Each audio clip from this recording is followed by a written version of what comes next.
Shalom, que o Senhor te abençoe grandemente em nome de Jesus.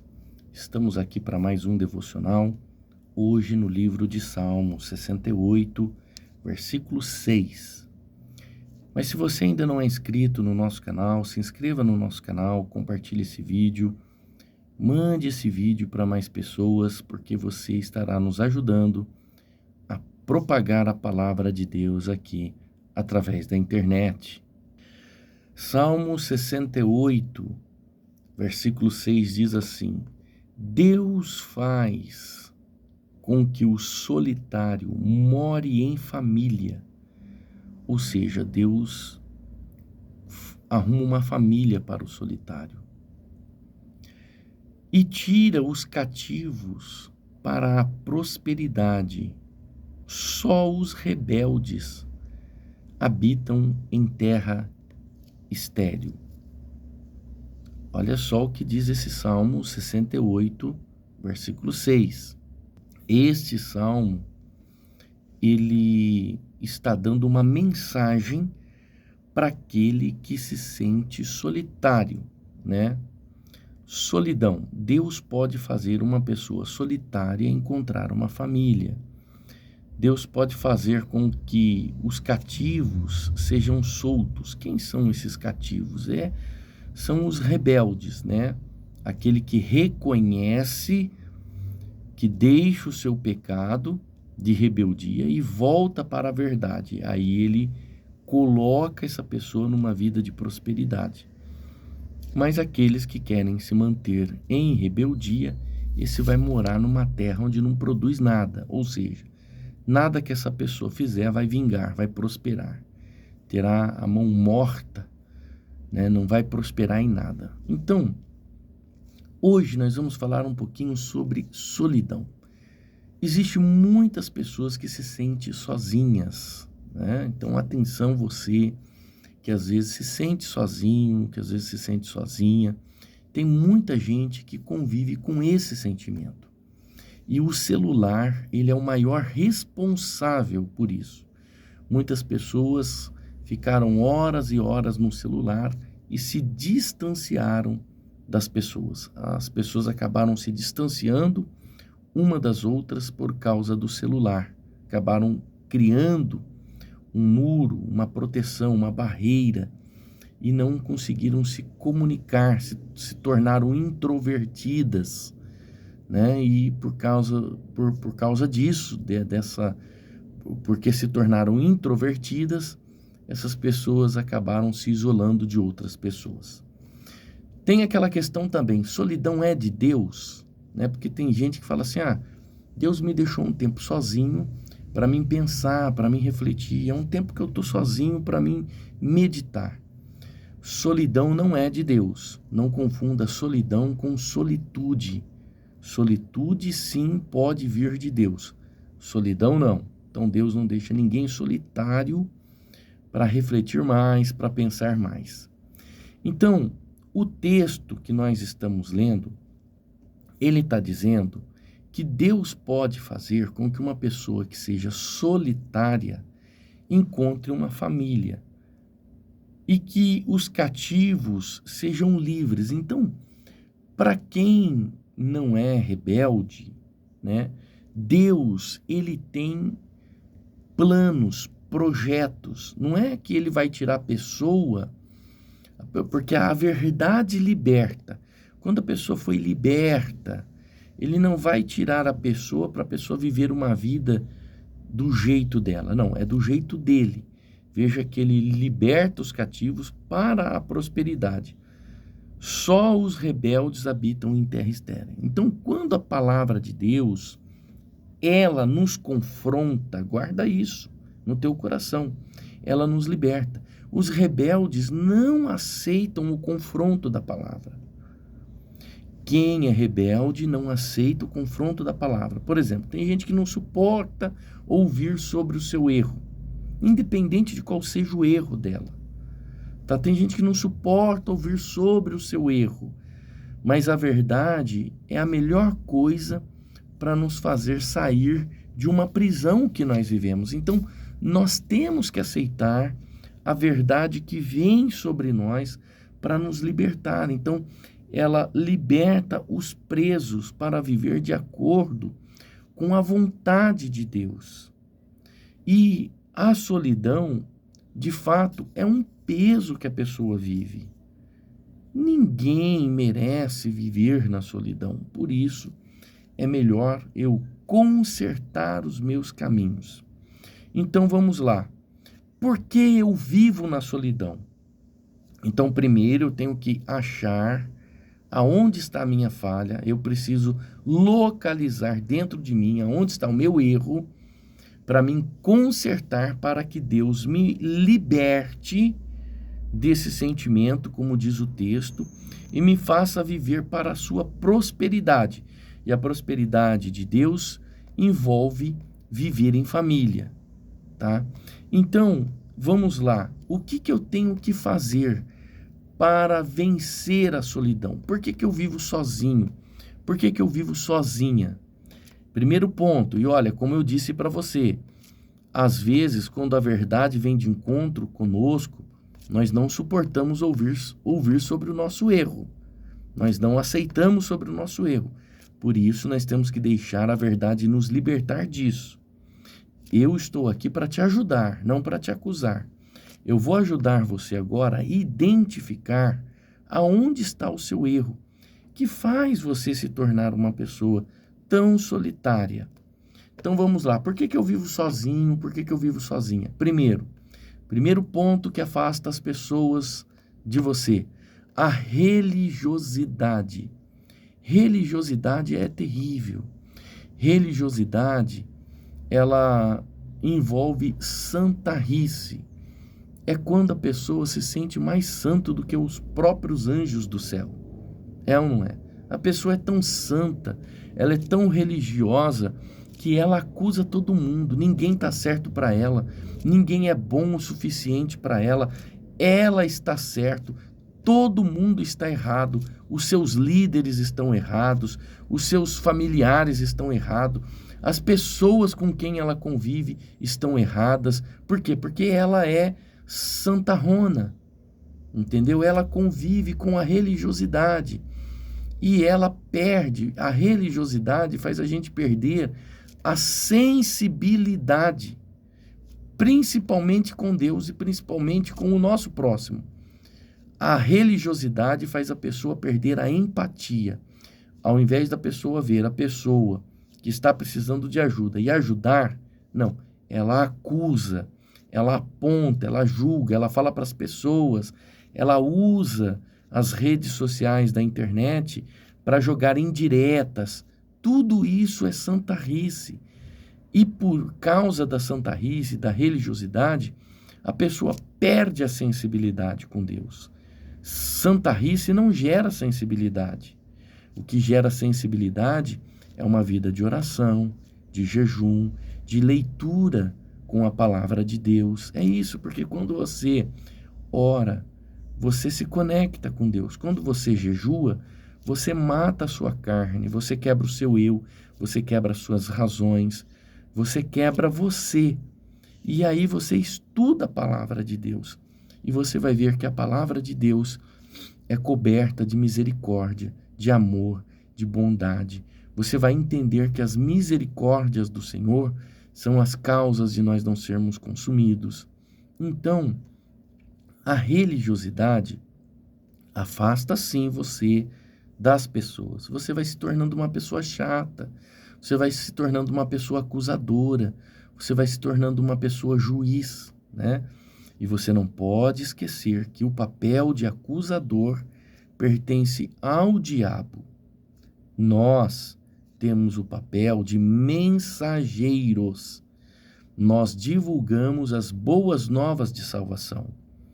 O Senhor Jesus Cristo é aquele que salva.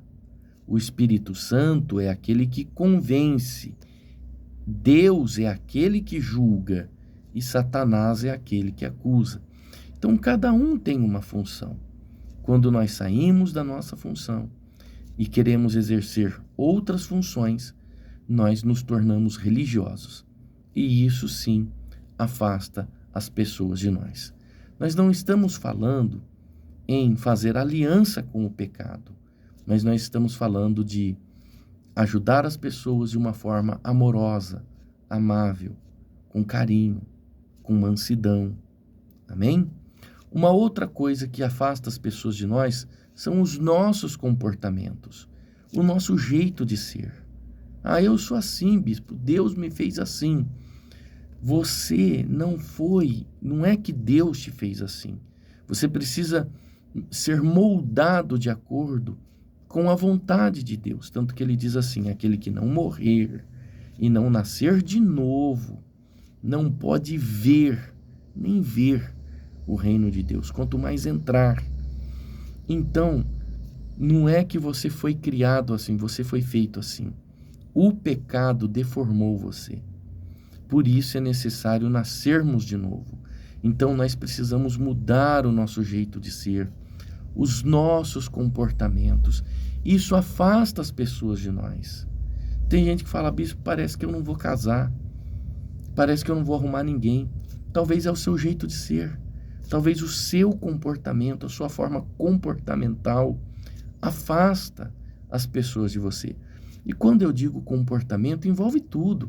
Não envolve só o seu jeito de ser, mas o jeito que você se veste, o jeito que você se comporta, né? O jeito que você se porta. Tudo isso é importante e nós precisamos mudar as nossas vestimentas. Nós temos que tomar muito cuidado com o modismo de hoje.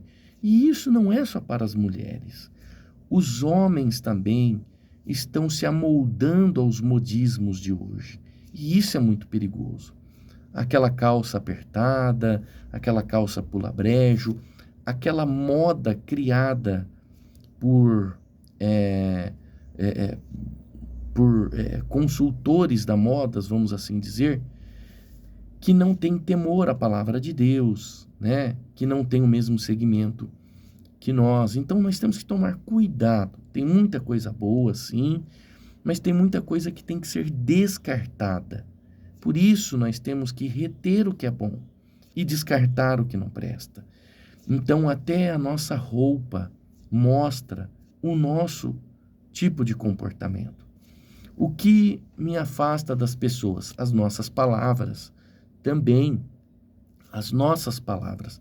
Tem gente que fala demasiadamente. Tem gente que fala muito. E isso afasta as pessoas. E tem gente que fala coisas sem nexo. Tem gente que fala coisas que as outras pessoas não querem ouvir. Então, procure ler livros bons, livros com temas bons, para você ter conteúdo, para você saber o que falar. Procure estar interagido com as notícias, o que acontece no mundo. Isso, leitura, desenvolve inteligência. Quem não tem o que falar, fala coisas sem sentido, fala da vida dos outros. Pessoas desinteligentes não têm o que falar, fica falando da vida das pessoas. Tem gente que só sabe falar da vida do outro.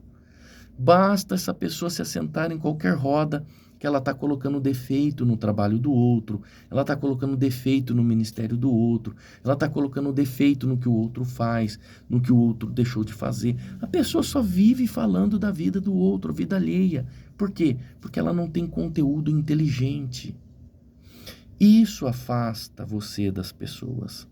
Você tem que... eu não estou aqui acusando você. Eu estou tentando fazer você identificar aonde está o seu erro. Estou fazendo esse vídeo, muitas pessoas vão assistir, eu nem conheço você. Então eu não estou aqui acusando você de uma pessoa fofoqueira e burra. Não é isso. Só de você estar assistindo esse vídeo mostra que você é uma pessoa inteligente, porque você quer mudança. Pessoas inteligentes são aquelas que reconhecem os seus erros. Pessoas inteligentes não são aquelas que não erram. Não. Os inteligentes também erram. Os inteligentes também erram. Mas pessoas inteligentes são aquelas que reconhecem o seu erro para poder mudar. Agora, as pessoas burras são aquelas que continuam no seu erro. É isso, dizendo estarem certas. Então nós temos que ser sábios e reconhecer quando erramos. Então palavras também afastam as pessoas de nós. O que também nos afasta das pessoas? A nossa higiene. A nossa higiene também é importante. Então, se você é uma pessoa que não tem o costume de escovar os dentes, de tomar banho, de passar um desodorante, de trocar de roupa, comece a fazer isso. Comece. Sabe? Ter uma boa higiene é fundamental. Tomar o seu banho, escovar os dentes, frequentar dentistas periodicamente, porque a nossa boca é o nosso cartão de visita. Consultar médicos também é importante para nós, tá? Porque às vezes você está doente e você não sabe, né? E talvez é isso que deixa você introvertido, introvertida, talvez seja um desequilíbrio hormonal e você não sabe. Então, Deus deixou os médicos e a ciência. Então, nós temos que usar tudo isso. Então, higiene, ela é importante. Estar sempre limpo, sempre com um perfume agradável, não exagerado, né? Estar com o nosso sapato sempre bem engraxado, limpo, né? O sapato precisa estar engraxado, precisa estar... A gente precisa cuidar de tudo, né? Isso é mais para os homens, né? As mulheres se cuidam mais. Não que não existam mulheres que não se cuidem. Existem, né? Mas eu estou aqui dizendo que a higiene é importante também para aproximar as pessoas de nós. Nós precisamos fazer esforços, criar esforços também para mudar as nossas características emocionais. Todos os dias você tem que desenvolver esforços para mudar as suas características emocionais. Se esforce para você mudar as suas emoções, porque às vezes, ao invés de aproximar pessoas, você afasta as pessoas de você. Você precisa sorrir mais, você precisa abraçar mais pessoas. Tem gente que está sempre com a cara fechada. Você precisa sorrir mais, você precisa abraçar as pessoas, você precisa apertar a mão das pessoas, tá certo? Eu tinha mais coisas para falar, mas o vídeo vai ficar muito longo, já está longo. Então, para encerrar, eu quero deixar aqui algo chave. Não seja uma pessoa enrolada. As pessoas fogem de pessoas enroladas. Aquela pessoa que deve para todo mundo, dá nó em todo mundo, engana todo mundo. Não seja uma pessoa enrolada. Conserte esse erro. Veja o que a palavra de Deus está dizendo. Deus faz com que o solitário more em família. Tira os cativos, ou seja, o cativo é aquele que aceitou a verdade e a verdade está libertando ele, tá? Reconheceu o seu erro, Deus tira a pessoa do seu erro e leva para a prosperidade, para aquele que reconhece o erro. Mas aquele que é rebelde, a Bíblia diz assim, só os rebeldes habitam em terra estéril, no meio da solidão, onde não nasce nada. Então, atenção, você que é rebelde, você vai morar numa terra onde nada nasce. Nada nasce. Seja fiel a Deus, seja fiel a você mesmo, às pessoas, e fiel e leal aos seus líderes. Porque fazendo isso, você cumpre um princípio e você consegue mudar as suas características emocionais. Deixa eu orar por você. Senhor, em nome de Jesus, obrigado por esse devocional fantástico, maravilhoso, que o Teu Espírito Santo nos revelou hoje, que ajuda a gente a moldar o nosso ser, moldar as nossas características. Obrigado por essa palavra poderosa, que nós possamos ser humildes para reconhecer o nosso erro e mudar a nossa vida. Eu oro a Ti em nome do Senhor Jesus Cristo. Amém. Deus te abençoe. Shalom.